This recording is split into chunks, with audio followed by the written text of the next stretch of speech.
সাদা কালো লাল বলতে কোনটা নেবা, সাদা কালো? সাদা সাদা কালো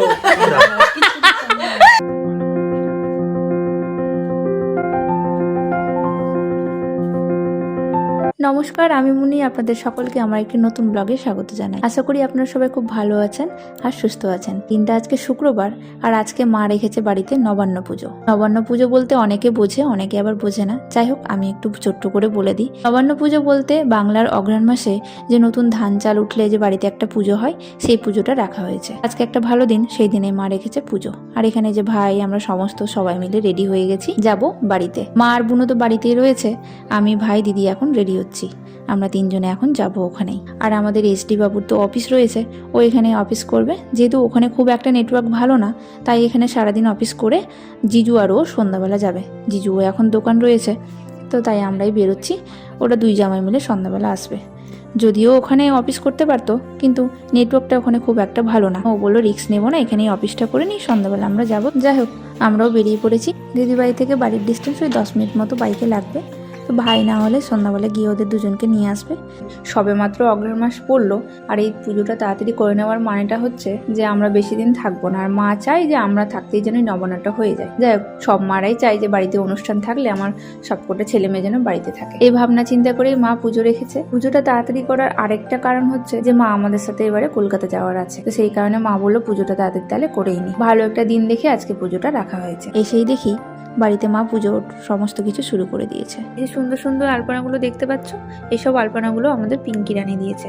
আগে কি হতো, পুরো বাড়ি ভর্তি করে আলপনা দেওয়া হতো, আর এখন শুধু ঠাকুরের সামনে বা যেখানে না দিলে নয় সেইটুকুটা শুধু দেওয়া হয় একদম সিম্পল ভাবে। আর এই আলপনাগুলো দেওয়া হয়েছে ওই যে গোবিন্দভোগ না আতপ চাল বেটে সেই আলপনাটাকে তৈরি করা হয়। আর আমি চলে এসেছি বাবার সাথে দেখা করতে। আমাদের বাড়িতেই মন্দির, তোমরা তো সবাই জানো। হচ্ছে মা দুর্গা আর রয়েছে ভোলেনাথ। মন্দিরে প্রণাম করে এসে বাড়িতে ঘরের মধ্যে দেখি মা ঘরের পুজো দেওয়া হয়ে গেছে। এখন বাইরে যে পুজোটা হবে, চলো তোমাদেরকে ওখানে দেখাই যে কিভাবে আজকে নবান্ন পুজো হয়। মা একটা ছোট্ট মাটির যজ্ঞকুণ্ড মতো বানিয়েছে। এখানে সমস্ত খড়ি দিয়ে আর কি কি সব দিয়ে এখানে একটা যজ্ঞ মতো করা হয়। সেটা ভাইকেই করতে হবে, বাড়ির যে ছেলে মানুষ তাকেই এটা করতে হয়। এখন তো ভাই রয়েছে, তাই ভাইকে দিয়ে এটা করানো হচ্ছে।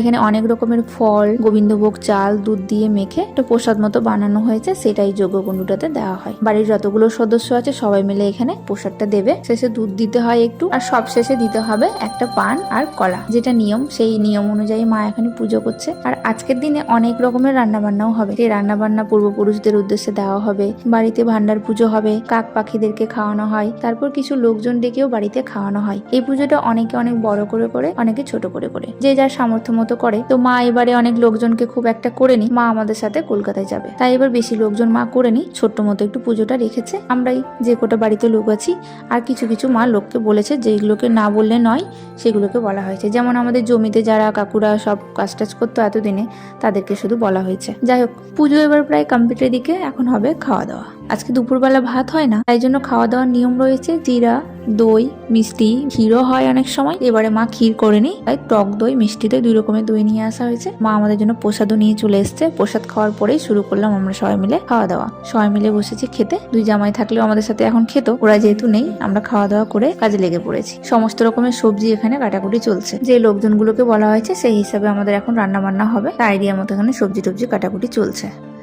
মামাদের বাড়িতে বলা হয়েছে, দীপঙ্করদেরকে বলা হয়েছে, আরো মা কিছু কিছু জনকে বলেছে। এখন যেহেতু শীতকাল, তাই সন্ধ্যাবেলায় সবাই হয়তো চলে আসবে খাওয়া দাওয়াতে, তাই জন্য সন্ধ্যায় 7টার আগে রান্না বান্না প্রায় কমপ্লিট করে দিতে হবে। এদিকে হচ্ছে ফুলকপির তরকারি। ফুলকপির তরকারিটাতে এতটাও রস থাকবে না, একটু শুকনো শুকনো হবে। আর একটা সাইডে হচ্ছে এদিকে শাক, আর এদিকে সব রকমের ভাজাও প্রায় কমপ্লিট হয়ে গেছে। এখানে বেগুন ভাজা, শিম ভাজা, উচ্ছে ভাজা, আর রয়েছে ধনেপাতার চাটনি। এখনো অনেক কিছু করতে বাকি, আর এই সমস্ত মশলা মা একবারে করে রেডি করে দিয়েছে। সন্ধ্যাও পড়ে গেছে, তাই মা এদিকে দিচ্ছে সন্ধ্যা।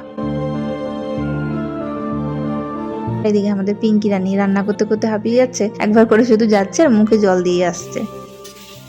কি হচ্ছে? এই যে এখানে হচ্ছে মিক্স সবজি, আর এখানে হচ্ছে বাঁধাকপি। এখনো অনেক লেট। কি কই আমাকে একা একা রান্না করতে দিয়ে একদম ঘুরে বেড়াচ্ছে। লোডা করবি, সকাল থেকে করছিলাম, এখন লোডা করবি। হিসাব করে রেখেছে, সকাল থেকে ও কাজ করছিল, এখন আমরা করবো। কি এটা? মা আবার কি দিচ্ছে এদিকে? কি এটা? খাস্তা ঠেকুয়া, খাস্তা ঠেকুয়া। এখন হচ্ছে রান্না বান্না, এই দুটো তরকারি হলে কমপ্লিট হয়ে যাবে। তারপর হবে পায়েস আর ভাত। পায়েসটা করবে পিঙ্কি, পিঙ্কি পায়েসটা খুব ভালোই করে, ভাতটা নিজে নিজেই হবে। তখন আমরা বসে যাবো, আড্ডা মারবো।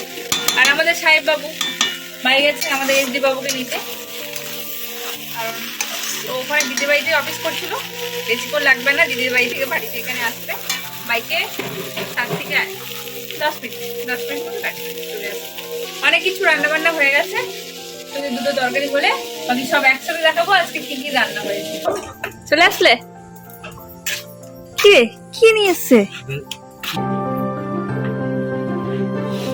সর্দি লেগে গেছে? আস্তে আস্তে চুল টুল কাটানো হলো না? খুব ভালো। সাহেবের পাল্লায় পড়লে তোমার চুল কাটানো হবে না। শুধু সাহেবের পাল্লায় না, তার দিদির পাল্লায় পড়লেও। আমি কি করেছি? আমি তো প্রত্যেকদিন যেতে বলি। ঠান্ডা পড়ছে নাকি বাইরে? খুব একটা ঠান্ডা নেই, যেহেতু ভেতরে একটা গেঞ্জি পরা রয়েছে, এই যে টিউব নিয়ে চলে এসছে। দুটা টিউব কি হবে ভাই? আমি বুঝতে পারছি না তো, দুটা টিউব কি হবে? দেখতেছি তুই বুঝতে পারছিস না তো? তুই বুঝতেও পারবি না। আমি নিজেও বুঝতে পারছি না, তুই কি বুঝতে পারবি? মিস্ত্রি ভুলে গিয়েছে যে কিভাবে লাগাতে হয়। ডাবল সাইড টেপ দিয়ে আটকাতে হবে। এখন টেম্পোরারি করা থাক, সকালবেলা মিস্ত্রি এলে কাজ হবে। টেস্টি চলছে। আমাদের লাস্ট রান্না বান্না চলছে, হচ্ছে এখন পায়েস। পায়েসটা হয়ে গেলে সবার খাওয়া দাওয়া শুরু হয়ে যাবে। আর যেহেতু আমাদের এসটি বাবু ওর সাহেব এখনই আসলো, ওদের হালকা খিদেও পেয়েছিল, তাই মা দিয়েছে ওদেরকে হালকা করে একটু মুড়ি ঘুগনি মিষ্টি এগুলোই সব। A few moments later. আর এদিকে আমাদের পুজোও শুরু হয়ে গেছে। আমাদের ওভেনে পুজো দেওয়া হয়ে গেছে, ভান্ডার পুজো হয়ে গেছে। এখন ওই যে বাইরে পূর্বপুরুষদের উদ্দেশ্যে খাবার দেওয়া হবে, সেটাই দিদি এখন সাজাচ্ছে। ঘরে আমাদের যে ভান্ডার পুজো মা করে দিয়েছে, এখন সবাইকে খাওয়া দাওয়ার দিতে পারবো। যতক্ষণ না এই পুজোগুলো হয় ততক্ষণ আবার কেউ খেতে পাবে না, তাই মা রান্না হওয়ার সাথে সাথে তাড়াতাড়ি পুজোগুলো দিয়ে দিল। এবার কে কখন আসবে সেটা তো জানা নেই, একে একে আসবে, খাওয়া দাওয়া শুরু হয়ে যাবে। এদিকে দীপঙ্কররাও চলে এসছে। প্রথমবার ও অনেকবার এসছে, ওকে সবাই চেনে। দীপঙ্করকে চেনে, তোমাকে চেনে না, তাই। এদিকে খাওয়া দাওয়া শুরু হয়ে গেছে। এই যে বলছিলাম আমাদের জমিতে সব কাকুরা দেখাশোনা করতো, কাজ করতো, মা তো সবকিছু পারতো না, তো ওই কাকুদেরকে ইনভাইট করা হয়েছিল। সবাই তার পরিবারের সাথে এসছে, সবাই মিলে আসতে বলা হয়েছিল, কিন্তু কিছু কিছু জন মিলে এসছে। ওদের খাওয়া দাওয়ার পরে দীপঙ্কররা খেতে বসে গেছে, কারণ ওরা চলে যাবে, থাকবে না। আর এখন শীতকাল, ভীষণ ঠান্ডা, বাইরে কুয়াশাও করেছে, তাই ওদেরকে খেতে দিয়ে দিয়েছি। খাওয়া হলেই ওরা বেরিয়ে পড়বে। আর ওরা একা একা খাবে না, তাই আমাদের সাহেব বাবুকে নিয়ে বসেছে খেতে। রান্না কেমন হয়েছে খাওয়ার পরে বলবে।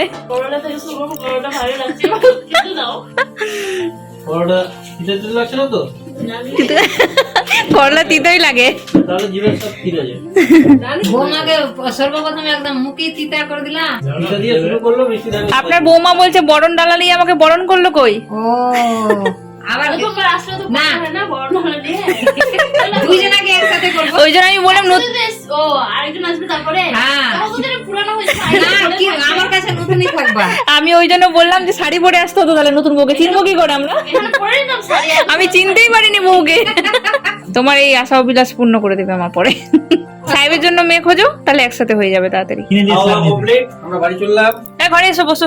এখন সাহেবের ছোটবেলার গল্প হচ্ছিল। এই যে আমাদের লম্বু, কি রে হ্যান্ডসাম। মাংস খেলে জোয়ান খেতে হয়, নালে খেতে হয় না, ঠিকই বলেছে। এখন বউ হয়ে গেছে, এখন মাকে পাঠাচ্ছে। ঠিক আছে আগে যেতে পারতো না, এখন যেতে পারতো। সাহেবের সাথে একদিন যদি আমি রাত্রে কথা না বলি, ওই দিন আমি রাত 2টা বেজে যাবে, তাও আমার ঘুম আসছে না। আর তারপরে দিন আবার কথা বলেছি, আমার ঘুম চলে আসছে।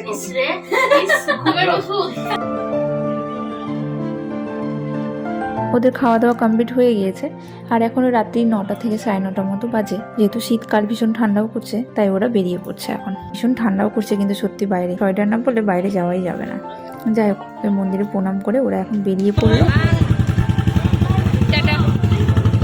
আর আমাদের খাওয়া দাওয়া বাকি ছিল যেহেতু, তাই আমরা বসে গিয়েছি এখন খেতে। আমি এখন নিজের প্লেটে ভাত নেব, সবাইকে দেওয়া হয়ে গেছে। এটা নতুন চালের ভাত, তাই জন্য এরকম ফ্যান ফ্যান হয়ে গেছে। এখানে আমরা সমস্ত কিছু নিয়ে খেতে বসেছি। যদি কারোর কিছু লাগে তাহলে কে দেবে, লোকজন তো নেই, তাই সমস্ত কিছু নিয়ে বসে গেছি একবারে খেতে। আর এখানে দেখতে পাচ্ছ কলা পাতায় বুনু খাচ্ছে। নিয়ম কিন্তু কলা পাতাতে খাওয়ারই। আগের দিনে এই নবান্নগুলোতে বেশিরভাগ কলা পাতাতেই খাওয়া হতো। এত ভাত দিয়ে দিলে আমি খেতে পারবো? কেন পারবি না? খা, অনেক কাজ করেছিস সকাল থেকে, তোকে এখন খেতে হবে। একটু দাও। খেতে পারি না। এখন যেহেতু শাল পাতা কত রকমের পাতা বেরিয়ে গেছে, তাই এখন পাতাতেই খাওয়া হচ্ছে। যেহেতু কলা পাতার অভাব, তো কোথায় পাবে এত কলা পাতা, তাই পুজোর জন্য যতটুকু লাগে মা ততটুকুই নিয়ে এসেছিল। এই কয়েকটা কলা পাতা বেঁচেছিল, তাই আমরা বাড়ির লোকজন খেতে বসেছি। তাতেও আবার আমি পাইনি, বুনু মা দুটো পাতা পেয়েছে। আমরা পাতাতে খাচ্ছি, বুনু খাচ্ছে কলা পাতাতে। দেখতে পাচ্ছ কলা পাতাতে এই যে সবজিগুলো দিয়েছি আর ভাত, এত সুন্দর লাগছে দেখতে, মনে হচ্ছে পুরো সাউথ ইন্ডিয়ান। কলা পাতার যে একটা গন্ধ, পুরো মনটা ভরে যায় মনে হচ্ছে। খাওয়া হয়ে গেছে। এরকম হয়ে গেছে কেন? হ্যাঁ দিয়ে একটু একটু করে দিচ্ছে। হ্যাঁ ঠিক আছে। আর আমার ভাইয়ের কাণ্ড দেখ, শেষের বেলায় এসেছে আমাদেরকে মুখ মিষ্টি করাতে। ও নাকি আমাদেরকে মিষ্টি আর পায়েস দেবে। দে ওকে পায়েস দে। ও ভাত খাবে না, জোর করে ভাত খাবি তুই? না না, ভাত খাওয়া যাবে না। পায়েস দাও, একদম পাতা পরিষ্কার করে দিয়েছি। আজকে প্রথমবার তোমাকে সাহেব খাওয়াচ্ছে না? খাওয়াইছে না, মাংস খাওয়াইছে না? কবে? আচ্ছা মামার খাতে খাওয়াই না এঙ্গেজমেন্টে ও আচ্ছা আচ্ছা। কোনটা নিবা? আমি শুইব। সাদা কালো লাল? বলছে কোনটা নিবা? সাদা কালো? সাদা সাদা কালো কোনটা? গাল করছে। তুই কোনটা দেবো? আমাকে কিচ্ছু দিবি না। আমাকে দিবি না। ভিডিও সাহেব বলি খাও না তুই বুঝি দে আমাকে একটা। যা বাবা। A few moments later. গামছাটা দিয়ে দে ভাই, আমি গামছা ছাড়া থাকতে পারি না। তোর আমাকে থুতু দিয়ে দেবো। গামছা দে দে ভাই। মুখটা মুছবো রে বাবা, মুখটা মুছবো। থুতু দিয়ে দেবো নাকি? থুতু দেবো? গামছা এই যে। থুতু দিয়ে চেটে দেবো গামছা। এই যে গামছা একটু দে দে ভাই। এই গামছাটাই তুমি, এটা সবাই ইউজ করে যাবে, এটা ইউজ করবো না। দেখো আমার গামছা। বাজে মেয়ে, বাজে মেয়ে। এই দুজনকে দেখো খাওয়া দাওয়া করে একদম লেপ কথা নিয়ে পড়ে গেছে। কিরে আমাদের বাড়িতে কেমন নবান্ন খেলি? কিরে ভালো? কিছু বল, কি দেখছিস রে তুই? কি ফোন কিনেছে একটা, শুধু সবসময় অন্ধকার হয়ে থাকে। দেখ সাইড থেকে এটা ফোনের নাম আছে অন্ধকার। অন্ধকার নাকি? আপনার কি খবর? চেঞ্জ করবেন না? না, ঠান্ডা করে কেন? কেমন খেলে শ্বশুর বাড়িতে নবান্ন? ভালো। ভালো খেয়েছো? টেস্টি? এই আমাকে তো কিছু দিনই রে, সিম ভাজা পাইনি, শাক বিন। পিঙ্কি সাহেব কি কমপ্লেন করছে রে? ধনে পাতার চাটনিটাই ছিল, সাহেব ভালো কি- হয়েছিল। ধন্যবাদ, চাটনি ভালো হয়েছিল। পেয়েছি। এটা আমি করেছি, শুধু আমি একাই বেটে করেছি। হ্যাঁ ধন্যবাদটা। সাহেব কি বলছে শোন? বলছে আমি যেটা ভালো হবে সেটা হচ্ছে পিঙ্কি। হ্যাঁ বলছে কি শোন, বলছে আমাকে কি নবান্ন খেতে দিলি রে তোরা? সিম ভাজা পাইনি, কি কি ভাজা পাসনি? শাক ভাজা নাকি পাইনি? ওকে আরেকবার খাওয়ানো হবে। এই যে আমার মাথা সিঁড়ি নিয়ে চলে এসছে আমার জন্য গরম জল। আরে বাবা, এই যে পিঙ্কির গামছা নিয়ে হামলা চলছে এখন। আমার গামছা নিয়ে এলো। বরকি ছোটকির গামছা নিয়ে বরকি দাঁড়ান। শুধু বরকি মেজেল কি দাও? ও নিজের গামছাকে ধুয়ে টুয়ে পটুল করে কোথায় যে ঢুকিয়ে দিয়েছে, ঠিক আছে? যে কেউ আসলে তো আমার গামছা ইউজ করবে, সবাই গামছা ঢুকিয়ে দিয়েছে। আর মার গামছা আলাদা, এই সাহেবের গামছাটাকে বাইরে রেখেছে যাতে সবাই ইউজ করে। সাহেবের জিনিস সরকারি।